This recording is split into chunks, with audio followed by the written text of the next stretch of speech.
आप देख रहे हैं देश लाइव, देश की आवाज। दुनिया की तमाम छोटी और बड़ी खबरों के लिए हमारे चैनल को सब्सक्राइब करना न भूलें और बेल का बटन जरूर दबाएं। ये शायद पहली दफा होगा कि सरकार रूल बनाए और पीएमओ कहे कि रूल तोड़ो। बियरर इलेक्टोरल बॉन्ड की जब स्कीम ये सरकार लेके आई थी, उस पर आपत्ति दो बड़ी संस्थाओं की थी, रिजर्व बैंक ऑफ इंडिया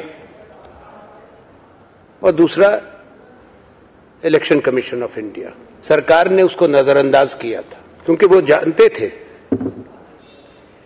कि अगर ये तरीका लागू किया जाएगा तो बड़ी बड़ी कंपनियों के माध्यम से भारतीय जनता पार्टी चंदा इकट्ठा कर सकेगी। Up to the last general elections over 6,000 crore of electoral bearer bonds have been donated. वो 95 से 97% पैसा बीजेपी के पास गया। वित्त मंत्रालय ने कहा कि आप हर विधानसभा के चुनाव से पहले इलेक्टोरल बॉन्ड नहीं खोल सकते। 3 अप्रैल को वित्त मंत्रालय ये कहता है कि इस प्रकार से कुछ हो नहीं सकता संशोधन और इलेक्टोरल बॉन्ड जारी नहीं हो सकते। वित्त मंत्रालय के सेक्रेटरी जिन्होंने पहले उसे खारिज किया था, कहा कि नहीं, अब क्योंकि प्रधानमंत्री जी ने कह दिया है तो कर दीजिए। तो कानून रद्दी की टोकरी में और प्रधानमंत्री की गैर कानूनी हिदायत सही। ये सिद्ध हो गया है, साबित हो गया है कि जो हमारे आरोप थे, हमारी जो टिप्पणियां थी वो गलत नहीं थी, वो सत्य किसी आधार पर थी, सत्य के आधार पर थी।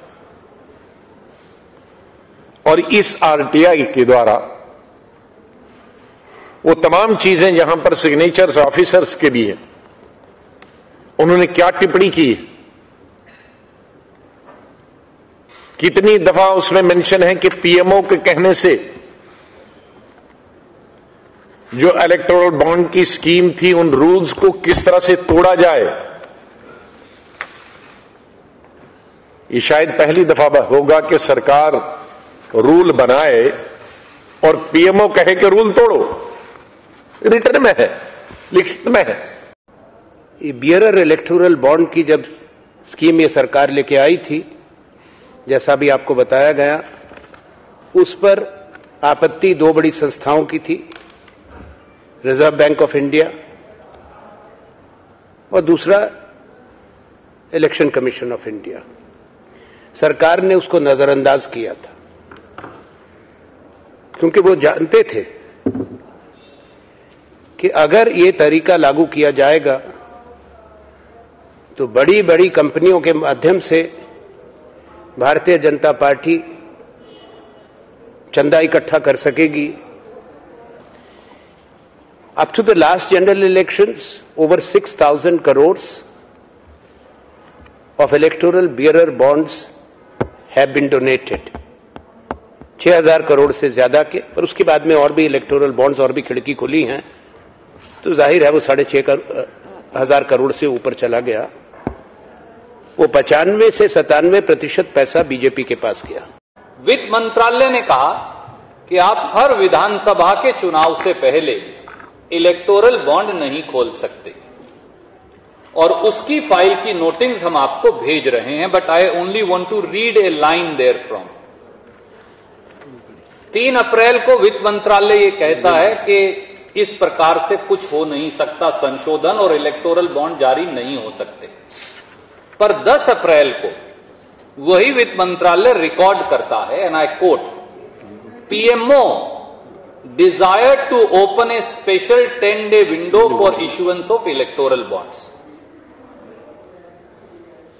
However, as per para 8(2) of the notification on the electoral bond scheme 2018, an additional 30-day window could be specified only in case of general elections to Lok Sabha. At this stage, such a special window with general election to Lok Sabha is far away, may not be in consonance with the notification. परंतु जैसा आदरणीय आनंद शर्मा जी ने बताया, वित्त मंत्रालय के secretary जिन्होंने पहले उसे खारिज किया था, कहा कि नहीं, अब क्योंकि प्रधानमंत्री जी ने कह दिया है तो कर दीजिए। तो कानून रद्दी की टोकरी में और प्रधानमंत्री की गैर कानूनी हिदायत सही। और फिर अक्टूबर नवंबर में छत्तीसगढ़, मध्य प्रदेश, राजस्थान, तेलंगाना के चुनाव से पहले एक बार फिर लिख के यही उल्लंघना हुई है उनकी फाइल की नोटिंग्स हम जारी कर रहे हैं।